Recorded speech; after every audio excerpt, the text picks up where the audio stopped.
Toko wha ngā tāngata ko Toromi, whai muri hoi te totohutanga o tō rātou waka i te hiku o te ika. He ai ki ngā kōrero, he waka tēnei e kawe manuhiri ana ki te hi ika i te rohe o Mangonui. E hia rā, tēnei waka e hi ika ana i te moana i mua i te totohutanga nei. Hei tā ngā pirihimana e toru ngā tū pāpaku i kitea e rātou i te wai i te ata nei. He mea tango ake e rā e ngā pirihimana o te waka topa pirihimana.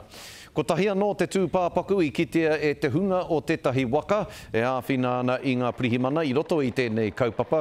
Ko tahi tangata anō kei te moana tonu e ngaro ana. E mōhio ana mātou ki tērā takiwā no mātou no te au pauri tērā rohe moana ka mutu he wāhi e mōhio tia nei te haukainga. Nā reira e mihi ana hau ki ngā mea o te haukainga kua haere ki te awhi te kaupapa, ki te hoatu i etahi kupu āwhina hei tautoko i ngā mahi e mahi ngia ana. Kei te kimi tonu ngā pirihimana i te hunga e ngaro tonu ana ara ko ngā waka topa me ngā waka o te hapori e tautoko ana i tēnei kimihanga.